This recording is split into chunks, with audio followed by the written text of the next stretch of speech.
Mais bon, j'espérais faire une clôture de ce passage difficile. Difficile au niveau de l'enseignement. Merci. On est un spécialiste de l'image. Difficile au niveau de l'enseignement, difficile au niveau de la transmission, mais difficile aussi pour moi-même d'aller jusqu'au fond de cette question. Bon, c'est vrai aussi qu'il y avait une question de groupe un peu hétérogène. On avait des personnes qui avaient suivi le cours depuis plusieurs années, ou d'autres un peu moins, etc. Donc c'était un challenge que je m'étais donné. Bon, en tout cas, je ne suis pas déçu de ce qui s'est passé, de ce qui s'est dit. J'arriverai toujours à retirer quelques informations essentielles quand je recoupe un petit peu. Et j'enlève mon bégayage ou les ratés de... C'est ça l'avantage de truc, c'est que je peux dire n'importe quoi, puis je coupe. Puis quand vous arrivez, c'est pas mal. On a travaillé sur ce livre-là d'Advunot. Finalement, le 11e chapitre, il traite de la première question de base. On a fait tout un détour pour arriver à nouveau sur la question de base, qui est la façon, ce qu'on appelle la Hanagat Hashem, la conduite de Dieu. On regarde beaucoup la conduite des hommes, mais nous, on veut savoir comment Dieu se conduit. On est prétentieux quand même. Hein. Et puis on n'est pas tellement d'accord non plus. C'est vrai, quand on regarde le monde qui va dans tous les sens, où on n'est pas d'accord, et à ce moment-là on a une réaction, une révolte. On peut avoir une révolte spirituelle, et puis d'après les tests que j'ai vus, Dieu aime bien que ses enfants viennent un peu le taquiner. Hein. On a un bon taquineur ici, donc on a bien... donc tu es aimé de Dieu, tu vois. On dira ça. Voilà. Et c'est pour nous éviter un peu ce qu'on appelle la foi du charbonnier, quoi. Je sais pas pourquoi, j'ai jamais su, j'ai pas compris, mais c'est pas grave, on appelle ça la foi du charbonnier. Moi, j'appelle ça une foi soporifique, pour nous endormir un peu. C'est la foi du ramoneur, non? Du ramoneur?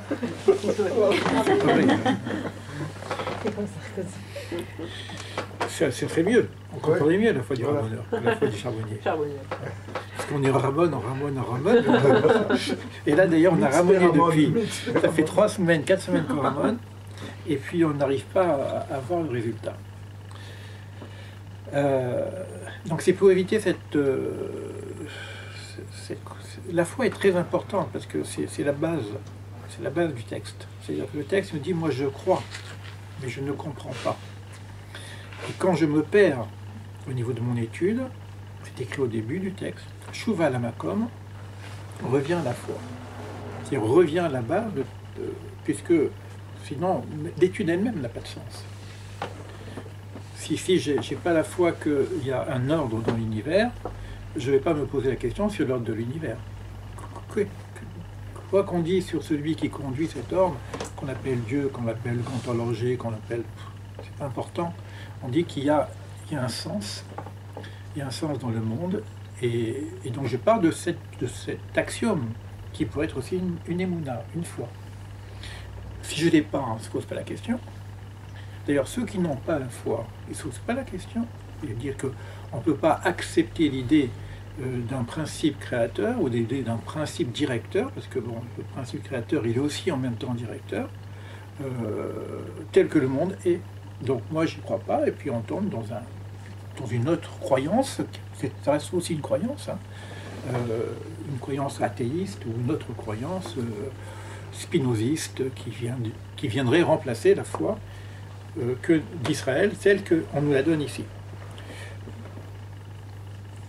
Bon, comme j'ai pas le temps de terminer ce chapitre, j'ai eu la chance de refaire une introduction avec mon Chaver, avec mon ami, avec qui on étudie d'une façon un peu plus profonde, puisqu'on a plus de temps, et puis on rentre un peu plus dans ce qu'on appelle les klalim, les grands principes.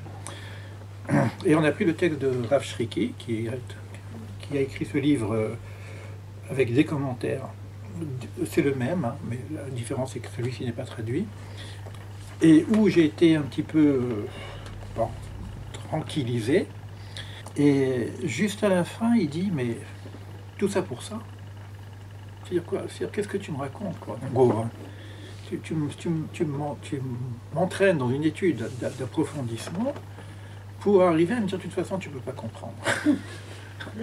En gros, c'est-à-dire que la conduite divine, la façon dont Dieu conduit le monde, bah, tu ne peux pas comprendre. Et reviens au départ, reviens à la foi. Alors, donc ça se discute, parce qu'on continue le texte, hein.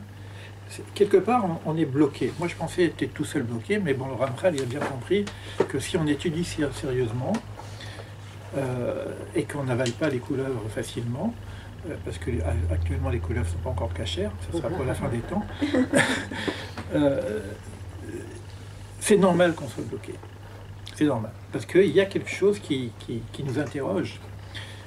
D'autant plus que le texte nous avait dit, ça a même interrogé Moïse. Et tous les prophètes se posent la question.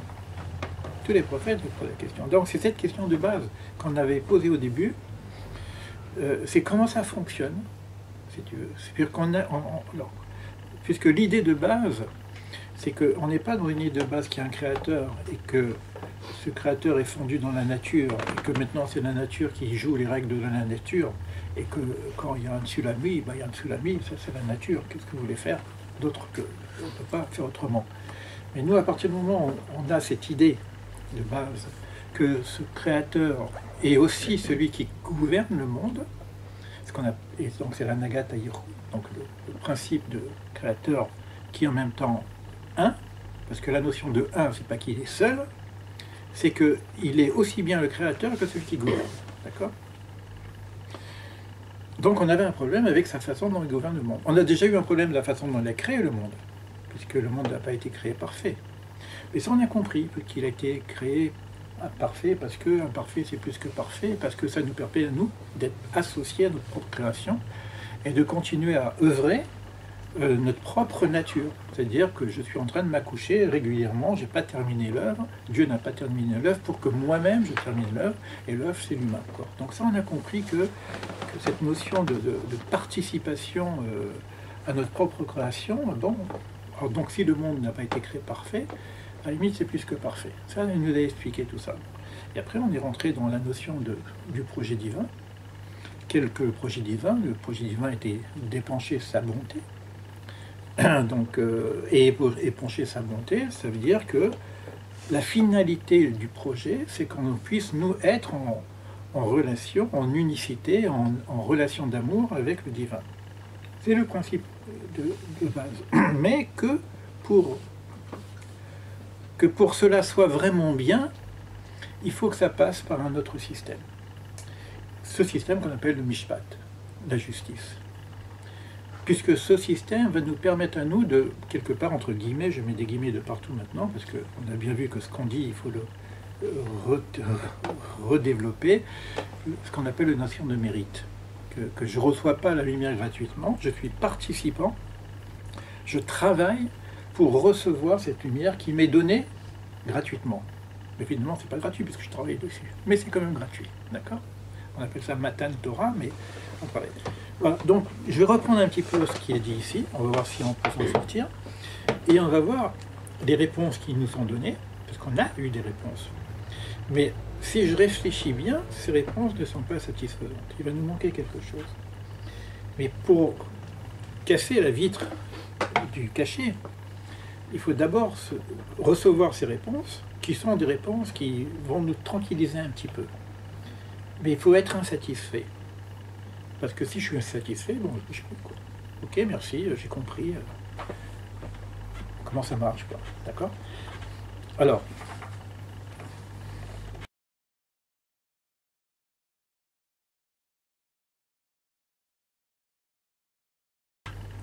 donc on parle de ce qu'on appelle un Nagata Mishpat. Rappelez-vous que la Nagata Mishpat, je reprendrai un petit peu le dessin de Franck Laloux, qui est plus joli que ce que je dessine, d'accord? Ça se situe au niveau des séphirotes, hein, puisque la Nagat, la conduite de Dieu, comme on n'a pas une notion directe ni de ce qu'est Dieu, il ne faudrait même plus utiliser ce mot, quoi. Parce qu'on ne sait pas ce que ça veut dire, parce qu'on s'est utilisé tellement dans tous les sens aujourd'hui, vous voyez ce qui se passe. De toute façon, ça se passe au nom de Dieu si je coupe la tête d'un bébé, quoi. J'aurai mon paradis là-haut avec ça. Donc ça fait partie d'un Agatha Mishpat aussi, on ne comprend pas. Alors qu'est-ce qu'on a fait? On n'a plus parlé de Dieu, on a parlé de l'émanation divine, c'est-à-dire des luminescences. C'est-à-dire ici, il y a de la lumière, ça c'est une réalité. Mais je ne sais pas d'où vient la lumière. Je n'ai pas accès à la source de la lumière, je n'ai pas accès au soleil. Le soleil, si je le regarde, je brûle. Donc on ne peut pas regarder. Par contre, je sais qu'il y a des rayons. Donc je peux travailler sur les rayons solaires.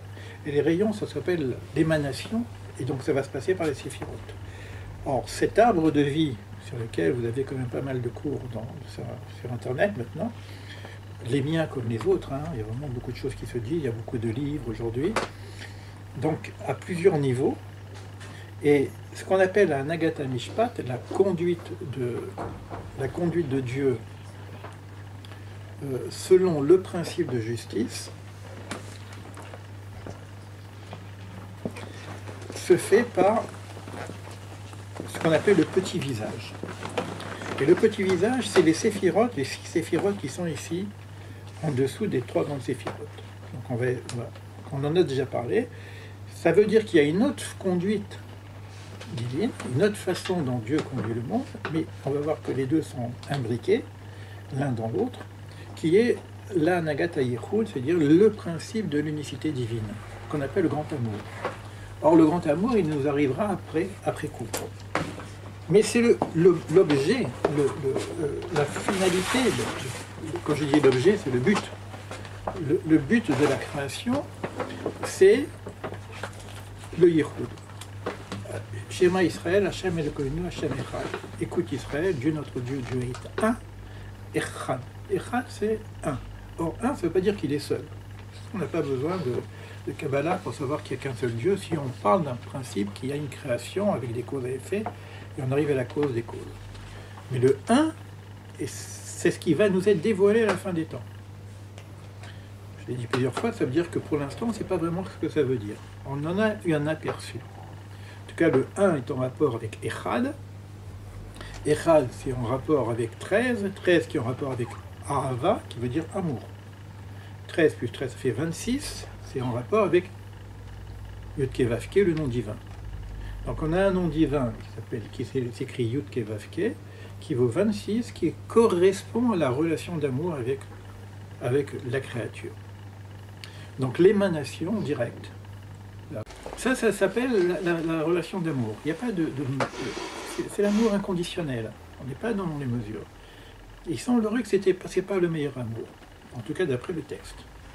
Donc il va y avoir une autre proposition qui va se faire que maintenant je dois grandir et je dois mériter l'amour du père et de la mère.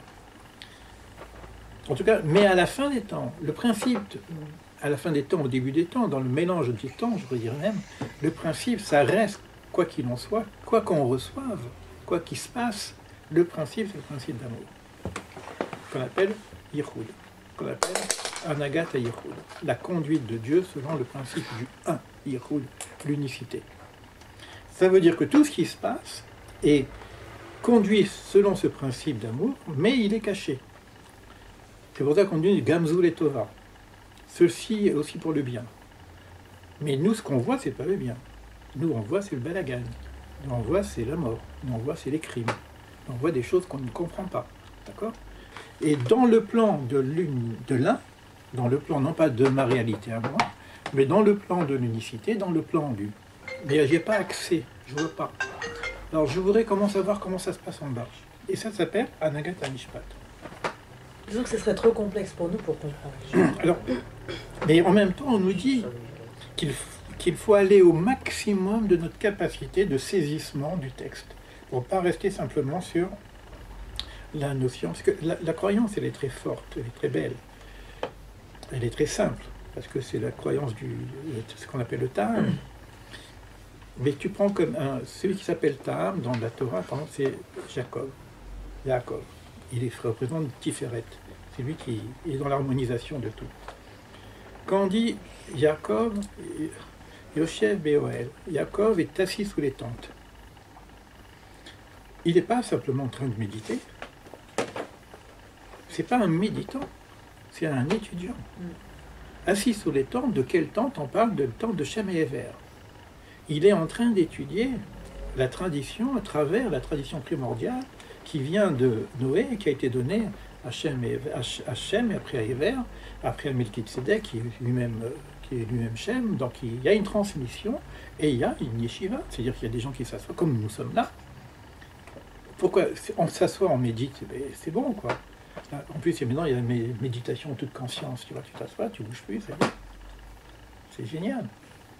Mais c'est pas ça la voie qui nous est proposée ici. Pas simplement ça. Ça, j'en ai besoin dans certains cas pour me réaligner, pour m'aligner, pour plein de choses. J'en ai besoin pour ma santé spirituelle, physique et spirituelle. Tout ce qu'on nous a appris dans toutes les disciplines de développement personnel, de yoga, de bouddhisme, tout ça, ça va nous aider individuellement. Mais il y a aussi une voie de la connaissance. C'est pas que dans le judaïsme. Hein. Si vous prenez dans les yogas, vous avez le jnana yoga.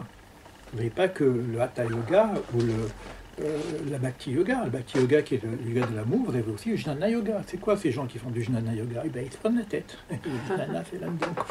Ça se fera, ils étudient dans plein de livres. Vous allez chez les Tibétains, ils ne sont pas simplement en train de faire des cochettes. Il faut rentrer à l'intérieur des textes. Et vous avez des initiations au niveau de la connaissance. Donc, on n'est pas les seuls à penser qu'il faut approfondir le principe de connaissance. Maintenant, nous, on veut arriver à comprendre ce principe où il y a un mélange du bien et du mal. D'accord? Et comment ça fonctionne? Alors, le texte, il dit